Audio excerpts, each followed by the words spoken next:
Hello, my lovely friends, and welcome to Final Girl Moments, Episode 4, Terrifier 2. This is a personal favorite of mine, so grab some popcorn, sit on back, and let's get started.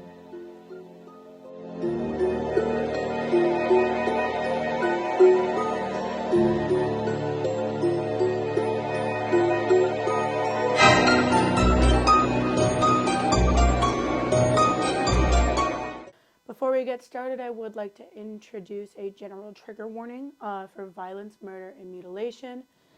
This film is particularly heavy, so if you are not comfortable with any of these subjects, please don't watch. Find something more fun and lighthearted to watch and enjoy the rest of your day.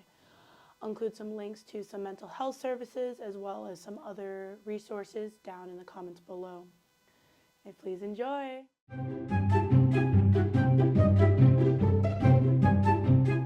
Alrighty, everybody, let's get started talking about Sienna Shaw, our final girl from Terrifier 2. Just as a heads up, I will also be drinking a lovely Alani Nu in the background. Please sponsor me. It is late at night and I am very tired, so this is what's keeping me going. So, I don't take a nap and end up dreaming of Art the Clown like Sienna does. Okay, so as we get started, let me talk about why I am qualified to talk about Final Girls. I am a D1 yapper, first and foremost, but secondly, I've been watching horror movies since I was like 10 or 12-ish, and my first film was Annabelle. And as somebody with a lot of opinions and who loves horror movies, I'm pretty darn qualified to talk about it, and especially Final Girls, and as somebody who's a huge feminist, this is important to me. So Terrifier 2 follows Sienna Shaw, a high school student who is kind of like picking up the story from where it left off. So our previous victim was actually featured in this film and is on a show seen harming a TV show host after she was mutilated and nearly killed by Art the Clown. We follow her as well, kind of, in a way. We'll actually see her in the next film, which I don't know if you guys want me to talk about. Let me know if you guys want me to talk about Terrifier 3 down below. But we follow Sienna Shaw, this high school student, and her mother and her brother. Her younger brother, who's around 13, is kind of dealing with, teenage boy things, but his behaviors become increasingly concerning, and Sienna takes notice of it. So that's the family we're following, and we're also seeing Sienna deal with the loss of her father, who died in a pretty mysterious way. We don't get a lot of information, but we do realize he was very sick, and they talk about him being very sick throughout the film, so I think that's really interesting to me. I need a little sippy sip. I'll put it down for now. Sorry about that, everyone. But basically, we hear about all this, and we're seeing this family and their dynamics. But at the same time, we're seeing Art the Clown. And Art the Clown, if you guys don't already know, he's a character. Art actually starts out as this psychotic human killer who is known for taking young women and mutilating them. But it proceeds further when he dies and is resurrected by a demon who actually takes the form of his first victim, but in clown form. And he's given basically immunity.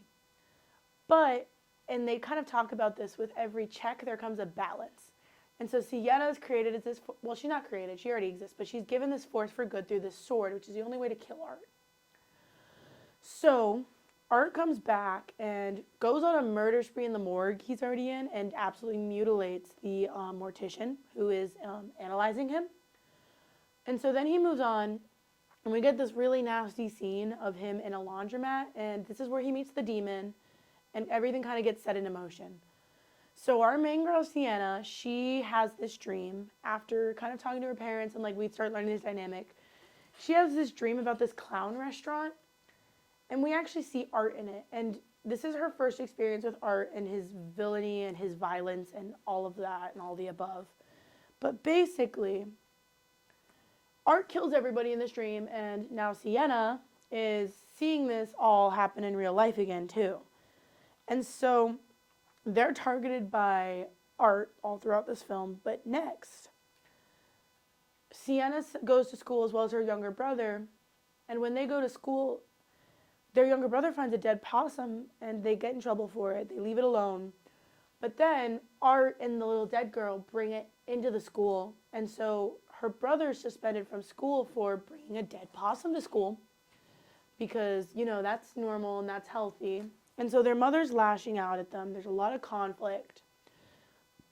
And so Sienna leaves for this party, and her mother's killed, her brother's taken, and this is where we kind of start getting to the climax of the film. I'm skipping a lot just because it's a basic plot summary, and this film gets particularly gory, but Sienna's friends are killed. This scene in particular I'm about to mention, if you aren't comfortable with gore, if you're comfortable with gore but you don't like super gross stuff, this might be a time where you skip forward like 30 seconds. I'm going to start now talking about it. Sienna's best friend gets scalped and consequently dies. It's this 5-minute scene, and it's really gross. Like, it's really gross. Like, I'm not super whatever about gore and guts. This creeped me out. So Sienna's best friend gets scalped, and she's at this party. Sienna's wearing this like warrior costume that her father envisioned her in. Weird stuff, really hard to explain. I'm not going to get into it. But basically, this happens, and she's at this party, and then her friend gives her Molly because, you know, I don't know, man. It's weird. But basically, she's lured back to Art's first crime scene, and that's where this final battle against Art ensues. And she ends up winning and surviving, and she, like, banishes Art back to hell for a little bit. But, like, it all basically ends with Sienna coming back up, like, bloodied and barely alive. It's just a lot. It's a lot to cope with, and it's a lot to see on screen. I'll kind of, like, give the final shot right here. I'll give you guys some vibes to see it. But, like, I don't want to describe it too much without, like, you know, getting, like, in trouble with the internet or YouTube. So we're going to keep it very light with the talking about it. But kind of moving on from that short, brief plot summary, let's talk about why is Sienna a final girl? And let's get to the ratings.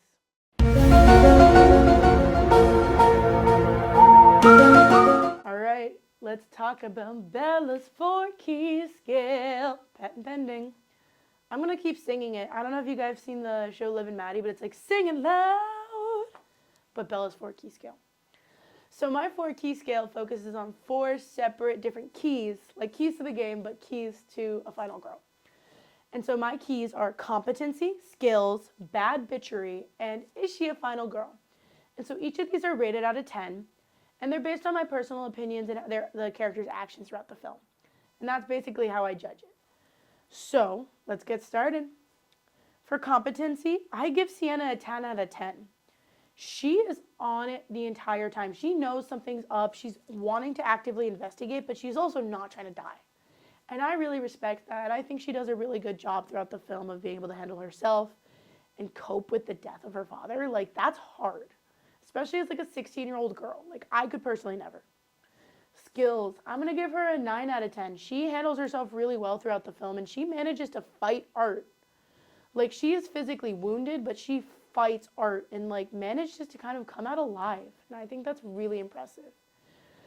Bad bitchery, she gets a 10 out of 10. I really love Sienna as a character. I think she really embodies a teenage girl, and her being in such a brutal horror film makes it even better.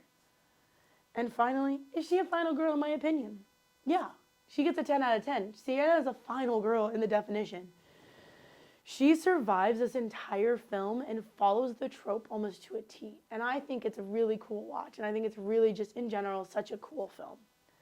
And so Sienna gets our highest score of the season with a 39 out of 40, which makes Sienna a definitive final girl.